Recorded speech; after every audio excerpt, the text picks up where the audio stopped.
수업 같은 것들이 필요한 이유는 대학 때 그런 걸 체험해보고 기회가 됐을 때 무조건 보는 게 좋다고 봅니다. 맑은 하늘도 보여주면서 야외 온라인 실시간 수업을 했던 기억이 납니다. 그럼 시작합니다.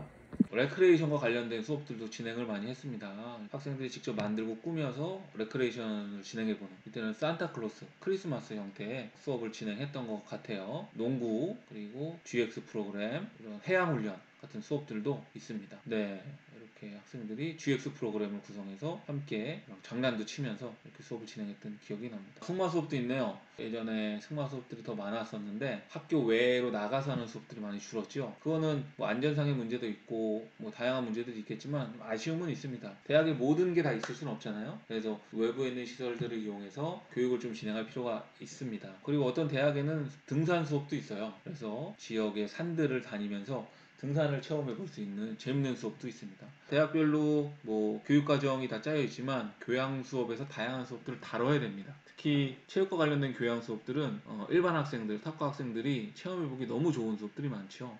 그래서 그런 수업들을 적극 활용할 필요가 있고 전공자들도 다양한 체육 활동에 참여할 수 있게 대학 수업들을 들어보는 게 좋습니다. 테니스 수업도 대학에서 많이 이루어지고 있으니까 대학 때 배워보는 테니스 수업도 꽤 매력이 있다. 그리고 스키 수업도 굉장히 흥미롭고 재밌죠. 저희 대학에도 스키 수업이 있었습니다. 그래서 너무 재밌게 스키 캠프, 스키 수업을 진행했던 기억이 있는데 없어졌어요. 안타깝게. 그래서 지금은 우리 대학에서 스키 수업을 할 수가 없는 상황인데 너무 아쉬움이 큽니다. 기회가 되면 대학 내 스키 수업을 통해서 스키를 좀 체험해 볼 수 있는 기회들을 많이 가지면 좋아요. 이런 승마 수업, 스키 수업, 뭐 수상 스키 수업 이렇게 외부에서 할 수 있는 해양 스포츠 수업 같은 것들이 필요한 이유는 대학 때 그런 걸 체험해보고 생활체육으로 참여하는 기회들을 확대할 수 있는 겁니다. 대학 때 한번 체험해봤으니 뭐 어떤 스키장이 있는지도 알고 스키장에 가면 어떻게 렌탈을 해야 되는지도 알고 안전을 어떻게 지켜야 되는지도 알면서 성인이 돼서 직장인이 됐을 때 또는 가족을 꾸렸을 때 생활체육 참여를 할 수 있는 기회들을 확대하는 굉장히 좋은 기회예요. 그래서 대학에서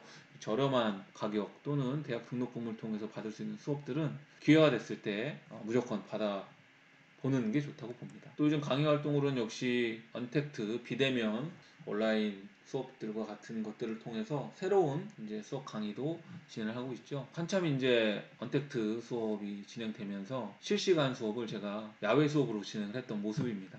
그래서 벚꽃이 있는 곳에 직접 나가서 벚꽃도 보여주고 맑은 하늘도 보여주면서 야외 온라인 실시간 수업을 했던 기억이 납니다. 재밌었던 기억이었습니다. 그리고 요즘 이런 촬영 강의가 굉장히 고퀄리티로 올라가고 있죠. 여기는 가상 스튜디오예요. 그래서 뒤에 녹색 판에 그 뒷배경을 만들어서 영화같이 다른 화면에서 강의를 하는 모습입니다. 그래서 촬영 수준을 굉장히 높여서 좋은 퀄리티 있는 어떤 영상, 자료, 강의들을 시행하려는 이런 그 시설, 사업들이 굉장히 성행하고 있습니다, 실제.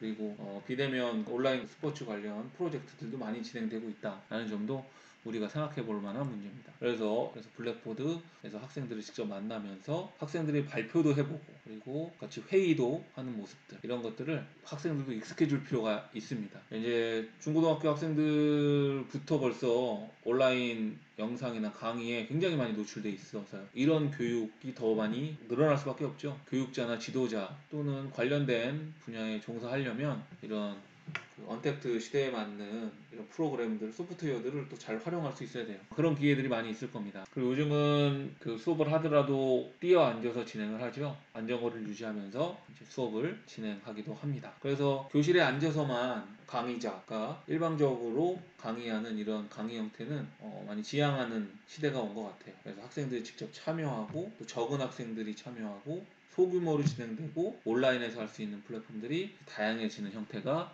도래했다라고 보여집니다. 뭐 특강이나 강연도 많이 나가는데 이제 PBL 그 관련돼서 특강을 진행을 합니다. PBL 수업을 스포츠 전공 수업에서 처음으로 적용을 했던 또 장본이기도 해요. 그래서 앞에서 설명했듯이 수업의 형태들을 참여형 프로젝트형으로 진행하다 보니까 프로블럼 베이스 러닝, 문제 중심 학습이라는 이런 수업 모형을 적용하기에 제 수업 자체가 너무 잘 맞았던 거죠. 그래서 PBL 수업을 성공적으로 진행하는데 기존에 했던 수업 형태, 그 스타일들이 굉장히 잘 맞았습니다. 성공적으로 PBL 수업들을 운영을 해서 PBL 수업에 관한 어떤 운영 우수 사례로 뽑히기도 했고 시상을 받기도 했었습니다. 그래서 그런 경력들을 갖고 다른 대학에서 PBL 관련된 특강을 요청을 해서 다른 교수님들을 상대로 PBL 사례들을 알려주는 기회도 많이 있었습니다. 그리고 우리 대학에 배우로 또 오시는 많은 선생님들이 있어서 그거와 관련된 사례 소개도 했었습니다.